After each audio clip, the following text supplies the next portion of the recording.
West Indies Cricket, Caribbean Cricket Podcast. West Indies Cricket, Caribbean Cricket Podcast. Yes, ladies and gentlemen, welcome back to another edition of the Caribbean Cricket Podcast. I'm one half of the Caribbean Cricket Podcast, Machel and Santokie here, and with me as ever is my partner in crime, Santokie Naguilendran. Santokie, how you doing?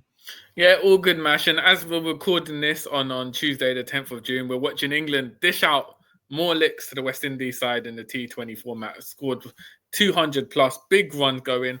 West Indies are about to do a chase. One man missing from the lineup, and who will be missing from future West Indies lineup is Nicholas Pooran, the icon himself. Obviously, yesterday there was breaking news, reverberated not only across the region but across the world. Nicholas Pooran has retired from international cricket, aged 29 years old. Now, Mash, obviously, you done a live show yesterday, 2 hours, talking the talk on mainly Pooran, had people coming in. I jumped on for a 10-minute sort of slot, but that was sort of initial reactions. We've had time to process it now 24 hours later, so we're here, as always, CCP, to deep dive into what this means, what this reflects on Nicholas Pooran, what this means for West Indies cricket, where do we go from here, and talk the talk. So firstly, Mash, now you've had 24 hours to process it, where do you sort of stand on everything regarding Pooran throwing a towel in before the age of 30?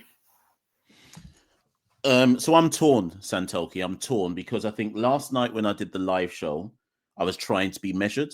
I was probably trying to be diplomatic as well, because the easy thing to do would be to get on and cuss and say, nah, how dare he, and so on and so forth. But I was trying to just understand.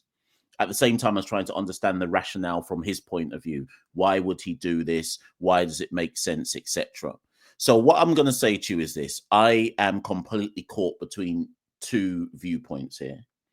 Viewpoint one is, you and I have been saying for the longest while, man's going to retire. So it feels hypocritical based on that to suddenly turn around and get vexed about it and say, why has man retired? Because you and I have discussed this privately. We've come on this podcast many a time and said, boy, Pooran might retire, and he's going to go get that T20, sign that contract with an IPL franchise and just be with them for the whole year, like being in a club football team, etc. So on one hand, can't knock it, totally get it. It's just the way that international cricket is going, particularly for the teams and players who are outside the big three, who can't afford to pay players $2 million a year to tie them down to long-term contracts. That's one side. The other side of it, and I think two things can be correct at the same time. The other side of it is it's still disrespectful. And let me explain why I say it's still disrespectful, Santokie. Because he's not retiring at 33, 34, 35, 36. He's retiring in his prime. Nicholas Pooran is widely recognized as one of the biggest box office T20 stars in the world, right? And in spite of what his press release says, no matter how you twist it, no matter how you bend it, he's effectively saying in that press release, I don't care about West Indies cricket. He's not said that. He's not written that, but his actions suggest that. And here's the catch for me, Santokie. This is what's been running through my head for most of today. Pooran doesn't play tests. He doesn't play ODIs and hasn't played ODIs since the summer of 2023. He was only being asked by the West Indies to commit to T20s. And my only question mark to Nicholas and those who surround him, and I'm sure they don't care, to those who surround him, his agent and his big agency, etc., is how much T20 bags do you need to not be able to play bilateral T20 series for the West Indies? They don't happen that often. They don't happen often enough or clash often enough for a justification to be, I can't commit to West Indies anymore. So on that hand, to me, there's an element of it where I feel like it kind of spits in the face of the West Indies legacy a bit, to just turn your back on it and say, I don't need this anymore. Like, I'm going to just do my own thing. Obviously, there'll be more to it. There'll be some politics behind it. But I do think two things can be correct at the same time. Yeah, I think firstly, in terms of what's behind it, Normally, we see players retire from international cricket immediately after a tournament, whether that be World Cup, Champions Trophy.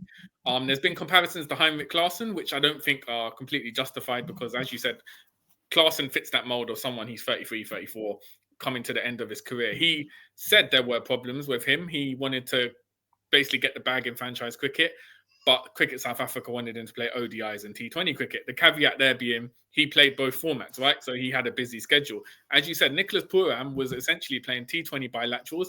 As far as we've seen over the last year or 6 months, he's essentially been picking and choosing what bilateral. So it wasn't even you have to play every bilateral thing. So my only thinking is some sort of conversation happened with Darren Sammy where it was said, where it could have been said, obviously this is just speculation, Nicholas, like, we're coming up to a World Cup 7 months away. I want you to be available for all bilateral. And Poorans said, listen, I've got MLC, I've got the CPL, like I've just recovered from the IPL. Is there any sort of flexibility? And I think that could probably be where the clash was. Otherwise, it doesn't make sense to just randomly announce your retirement 7 months before World Cup and a year after the last home World Cup. Because if it was a long-term plan for him to retire, or if he planned out, surely he would have retired after the home World Cup. That would have made more sense. So for me, there's obviously something behind it. Whether we'll ever get to the bottom of it, that's another thing. Yeah, and as you said, there's more to it. Obviously, Poorans a human being, so there's more to it than simply he's chasing the money. I think there's obviously more to it. I talked about it on the live show. You've got the history where, you know, he was essentially banned briefly by Cricket West Indies. From regional cricket because he chose to play in the Bangladesh Premier League. During that ban is when he had to play the Hong Kong League. I think he played in Canada. And that's sort of the birth of when he went into franchise cricket. So in some ways, the argument could be franchise cricket is what made him. Cricket West Indies sort of turned back on him from his perspective during that period. And that might be why you see that sort of what we're seeing as can be perceived as a lack of loyalty towards Cricket West Indies and chosen to go down that franchise route because of the history he's had in his career in that regard. However, I think, like you said, Mash, those are small things. I think when you look at it at the end of the day, it's West Indies cricket, as you said, like it's more than just cricket, sort of culturally, so from a sociological point of view, what it means to the region, what it means for the people. Pooran will be aware of that. I mean, he's young, but he's not that young. He's coming up to 30, so he'll be aware of what it means for the region. The olders like Pooran and Pollard, Pollard, Bravo, Narayan, he would have learned from them as well that, you know, when they were portrayed as mercenaries, they still played for West Indies because of what it meant.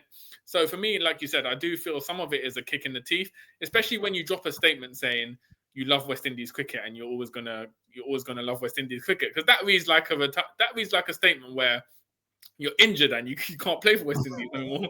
Like you're out. You're like, listen, my body can't take me. Man got the career-ending injury. But then it don't make no sense, because if you love West Indies cricket that much and you're just playing T20s, why don't you continue playing? What's the reason why you've stopped? There's no reason for it. It's just like, yeah, I love West Indies cricket, but I'm done. And it doesn't make sense because we've seen man in his peak in the IPL a month ago. So it's not as if we could see him being tired and injuries taking a toll. Man was blasting sixes at the biggest stadiums in the world a month ago, and he said, "No, listen. As much as I love West Indies cricket, I'm going to retire."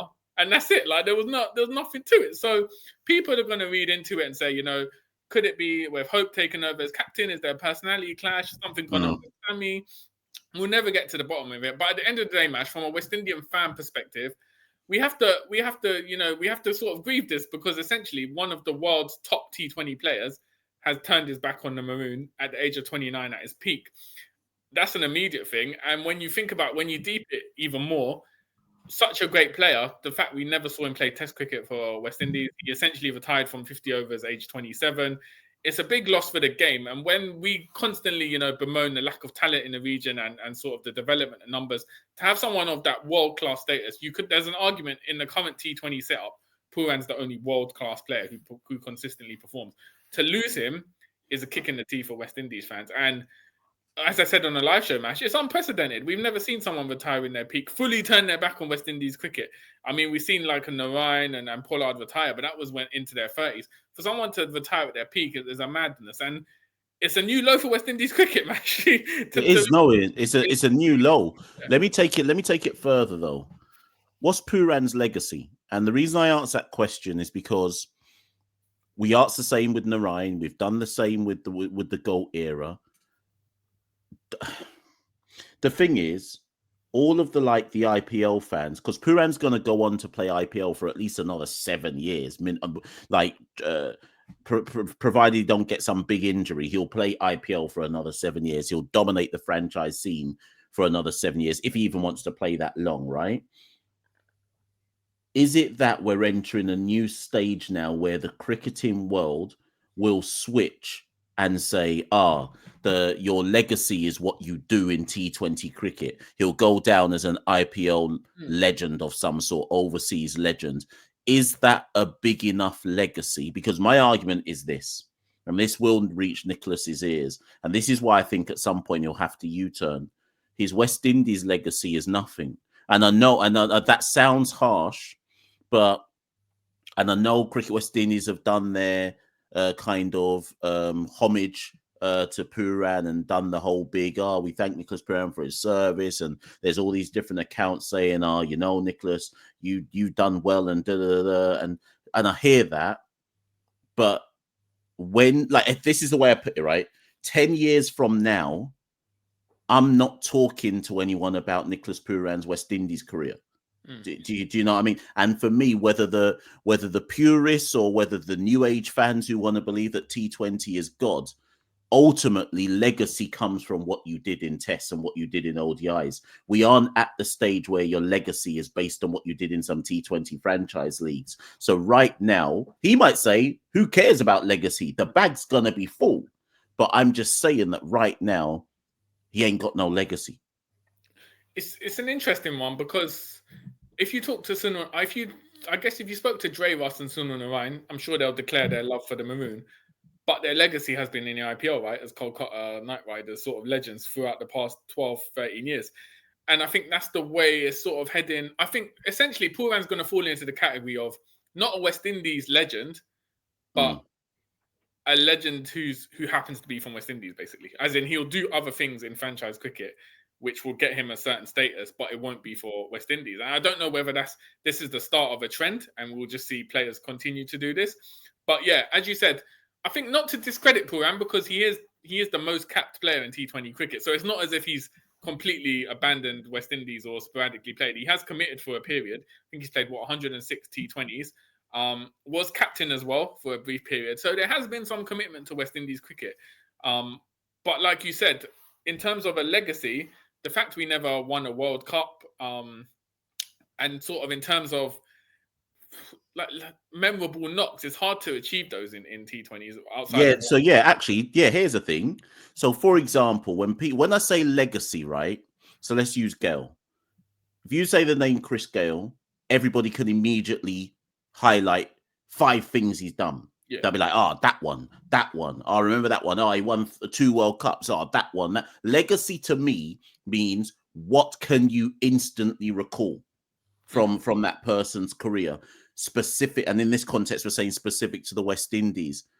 The knock against Netherlands, and we went on to lose the game anyways. Like, legacy means defining things. Like Chris Gale will always, no matter what, have 2 Test triple centuries. Man has legacy cemented. Men can always go, Gale hit a triple century. Man's got the most international T20 century. Like, he got the legacy, right?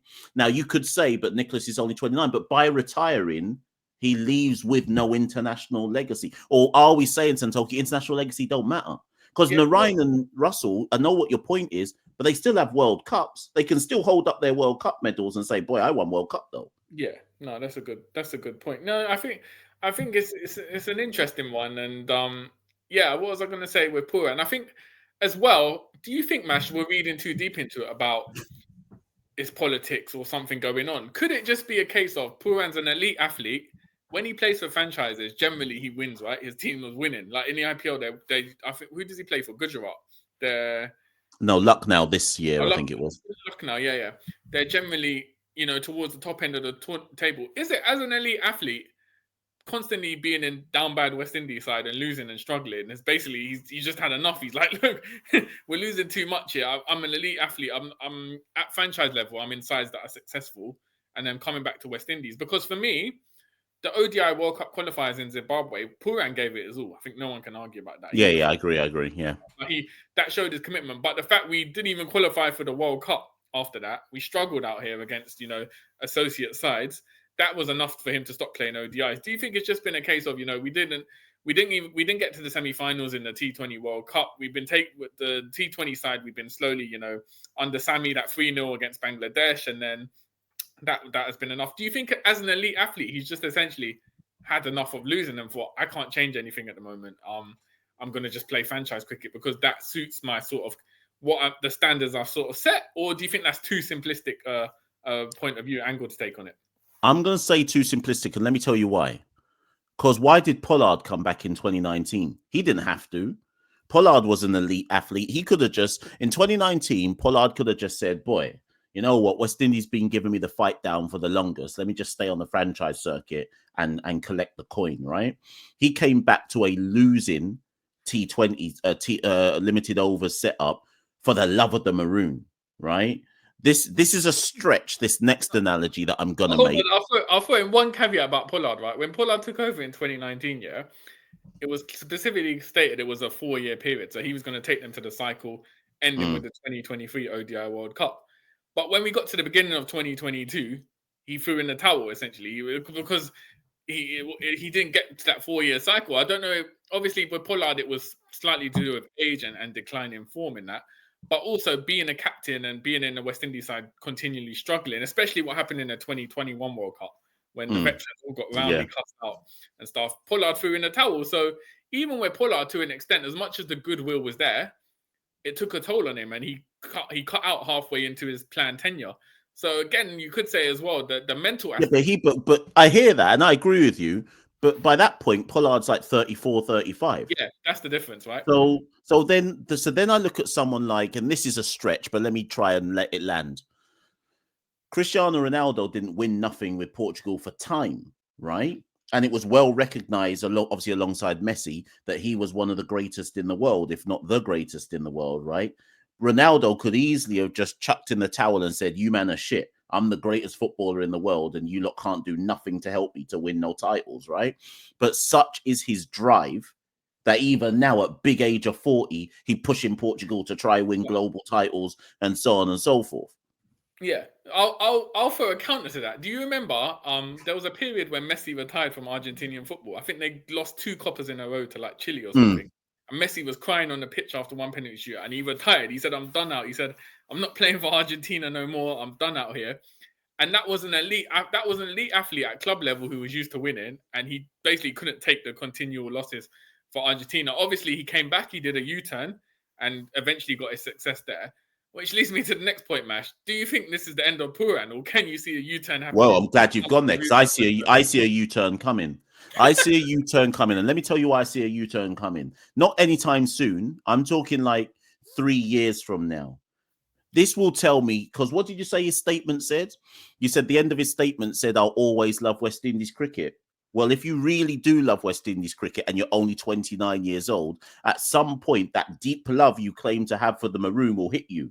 And you'll be like, nah, I need to come prove something to not to us, not to the fans, to yourself. Like, surely if you love the Maroon that deep, you want to leave your career having where you can go, I did this for the West Indies.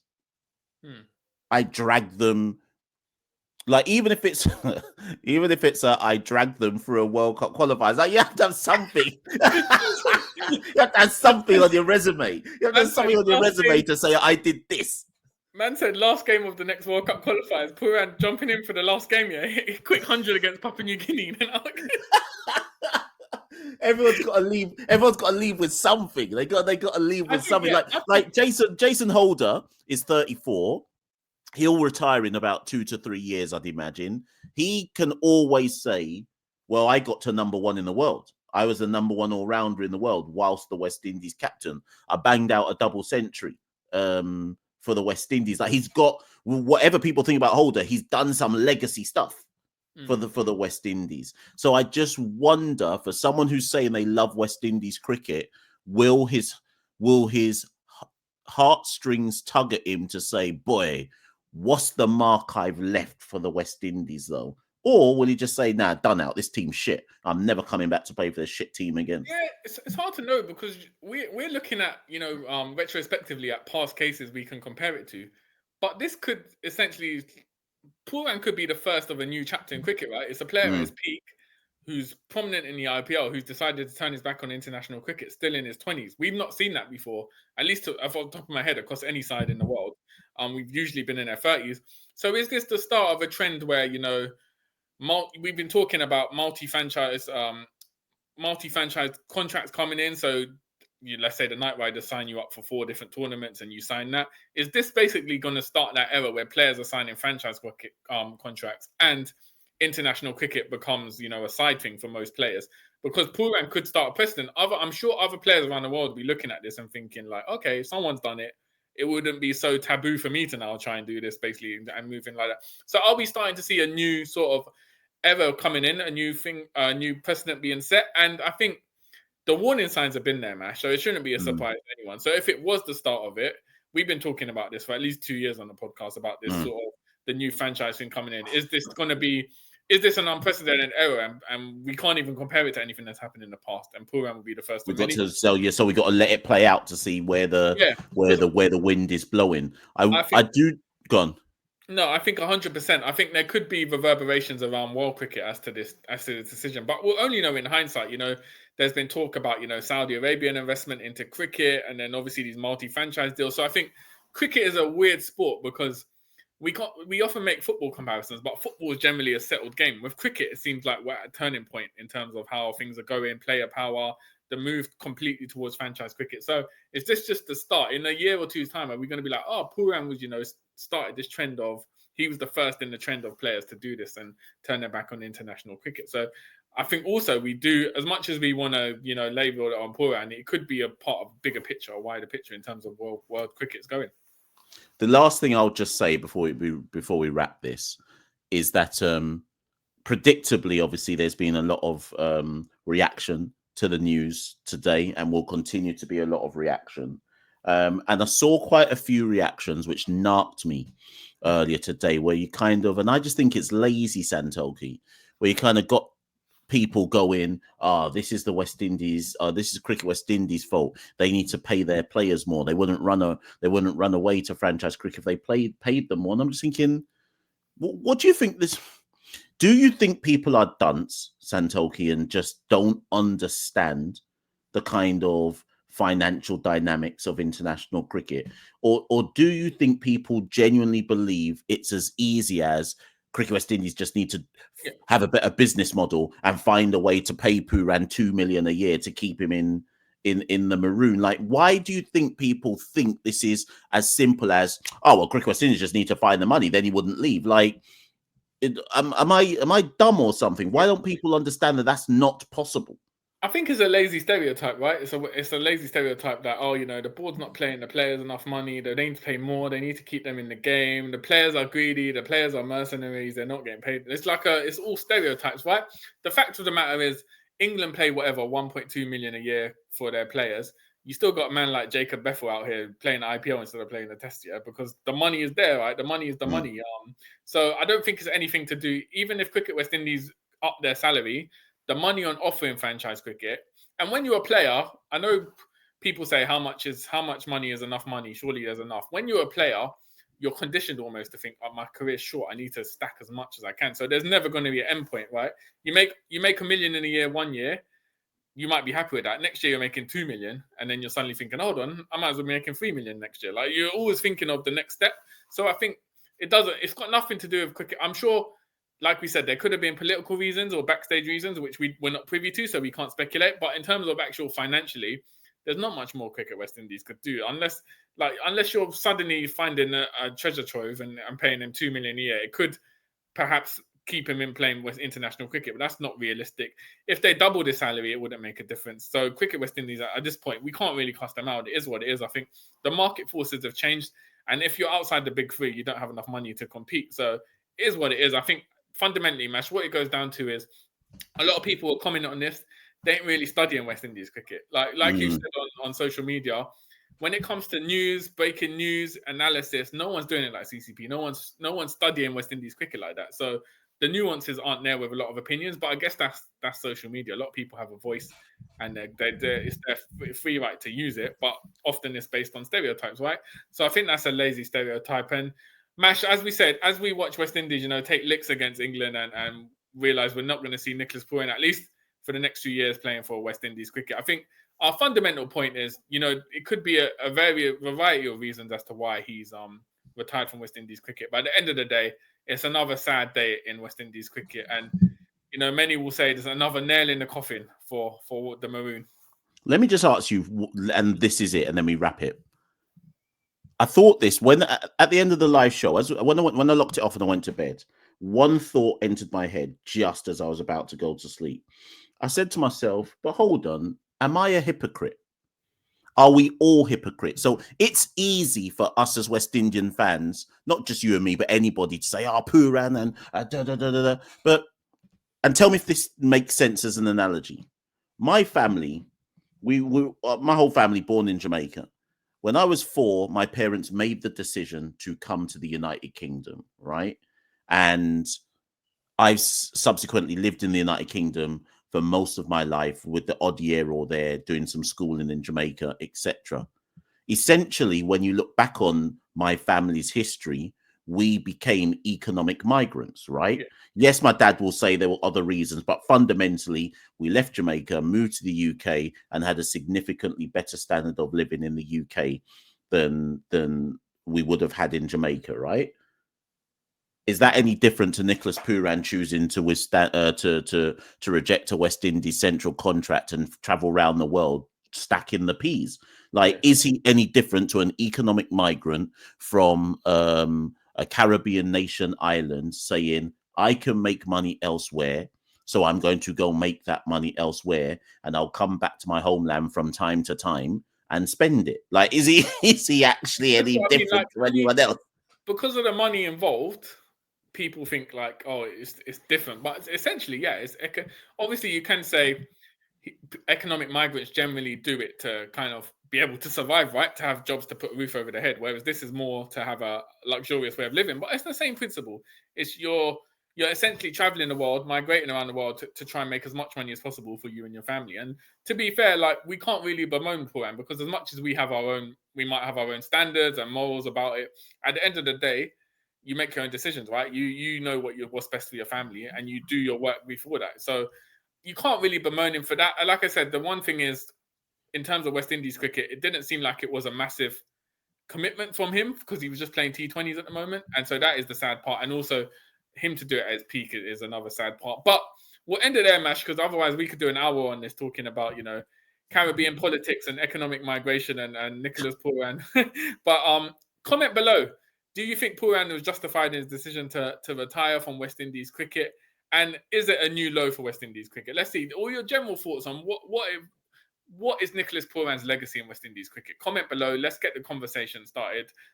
Caribbean Cricket Podcast, as we've started to record this, West Indies have announced their test squad to face Australia. New faces in there. So watch out for another big episode coming very soon.